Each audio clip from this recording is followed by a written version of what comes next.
السلام علیکم ورحمۃ اللہ وبرکاتہ۔ بسم اللہ الرحمن الرحیم۔ شروع اللہ کے نام سے جو بڑا مہربان نہایت رحم کرنے والا ہے۔ دوستو، آج کی ویڈیو کے اندر دعوت و تبلیغ کی اہمیت، دعوت و تبلیغ کی فضیلت اور دعوت و تبلیغ کس کا فرض ہے، اس کے بارے میں بیان کیا جائے گا۔ ویڈیو شروع کرنے سے پہلے ان تمام دوستوں کی خدمت میں گزارش ہے جو چینل کے اندر نئے ہیں، چینل کو سبسکرائب کر لیں اور بیل آئیکن کو پریس کر کے آل پر کلک کریں۔ الحمدللہ وکفا والسلام علی عبادہ الذین اصطفا، خصوصا علی سیدنا محمد المجتبی واصحابہ المزکین الی یوم الدین، اما بعد، فاعوذ باللہ من الشیطان الرجیم، بسم اللہ الرحمن الرحیم۔ کنتم خیر امت اخرجت للناس تأمرون بالمعروف وتنہون عن المنکر وتؤمنون باللہ، صدق اللہ العظیم۔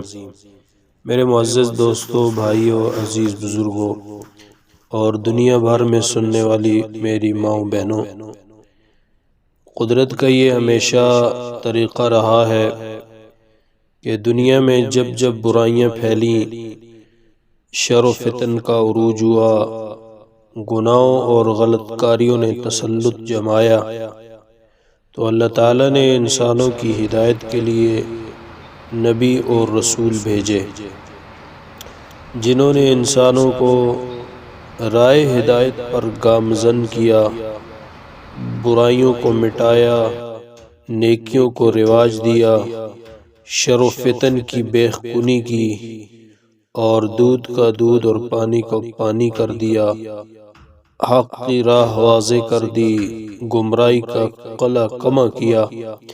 غرض یہ کہ ان انبیاء اور رسول نے صحیح اور غلط، حق اور ناحق، جھوٹ اور سچ، کفر اور اسلام، نیکی اور بدی کی راہوں کو الگ الگ کر کے دکھایا، اور انسانوں کے لیے حق و باطل میں امتیاز پیدا کرنا آسان ہو گیا۔ نبیوں اور رسولوں کے سلسلۃ الذہب کی آخری کڑی آقا و مولا محمد عربی صلی اللہ علیہ وسلم تھے۔ آپ صلی اللہ علیہ وسلم پر نبوت اور رسالت کا سلسلہ بند ہو گیا، اب قیامت تک کوئی نیا نبی اور رسول نہیں آئے گا۔ لیکن اس کے ساتھ ہی یہ بات بھی ہر شخص کے سامنے ہے کہ برائیاں آج بھی پھیل رہی ہیں، لوگ آج بھی غلط کاری کی طرف جا رہے ہیں، نئی نئی صورتوں میں شر آج بھی اپنے پر نکال رہا ہے، اور قیاس و قرائن، حالات و واقعات اور مشاہدات و تجربات تو یہی کہتے ہیں کہ برائیوں کے پھیلنے اور شر کے رواج پانے کا یہ سلسلہ رہتی دنیا تک قائم رہے گا۔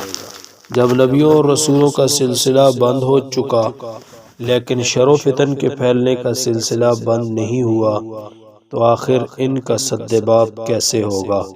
یہ گویا ایک سوال ہے کہ جب رسول اور انبیاء علیہ السلام کا سلسلہ تو ختم ہو گیا، لیکن برائیاں اور شر و فتن اسی طرح برقرار ہیں، بلکہ اس سے بھی بڑھ چکے ہیں، تو پھر ان برائیوں کا، ان فتنوں کا، اس کفر کا سدباب کیسے ہوگا؟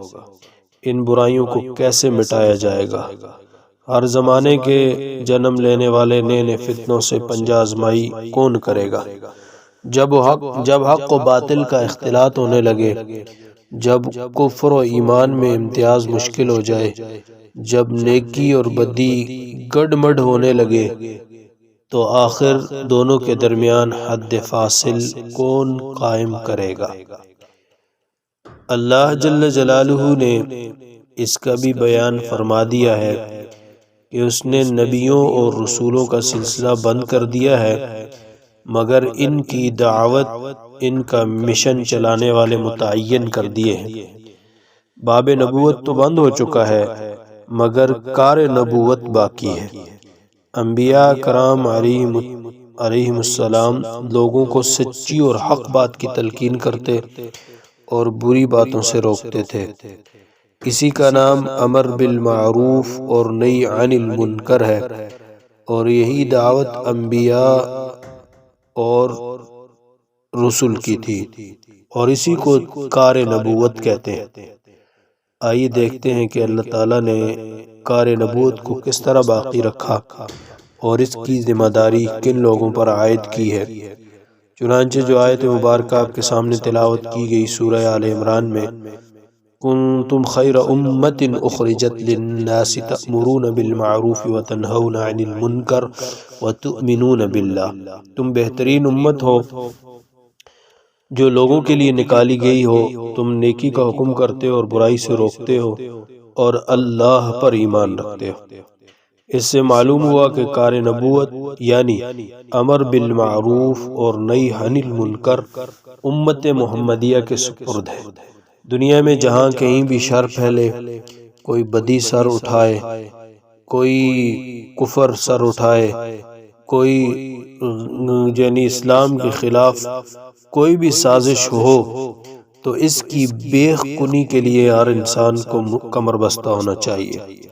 گویا امت محمدیہ کی یہ ذمہ داری ہے کہ اس کا مقابلہ کرے، لوگوں کو صحیح بات بتائے، برائی سے روکے اور حق کی راہ پر ان کو چلائے۔ یہ باعتبار مجموعہ کے مجموعی طور پر بھی ہر ایک کی ذمہ داری ہے اور ہر ایک پر یہ فریضہ عائد ہے، لیکن اگر خدا نخواستہ امت محمدیہ بحیثیت مجموعی اس فریضے کو ادا نہ کر سکے تو کم از کم اس میں ایک گروہ تو ضرور ایسا ہونا چاہیے جو امر بالمعروف اور نہی عن المنکر کا کام کرتا رہے، دین کی بات لوگوں تک پہنچاتا رہے اور برائی سے ان کو منع کرتا رہے۔ وَلْتَكُن مِّنكُمْ أُمَّةٌ يَدْعُونَ إِلَى الْخَيْرِ وَيَأْمُرُونَ بِالْمَعْرُوفِ وَيَنْهَوْنَ عَنِ الْمُنكَرِ، چاہیے کہ تم میں سے ایک گروہ ایسا ہو جو بھلائی کی طرف دعوت دے، نیکی کا حکم دے اور برائی سے روکے۔ امر بالمعروف اور نہی عن المنکر کا نام ہی دعوت و تبلیغ ہے، جو ہر مسلمان کا فریضہ ہے۔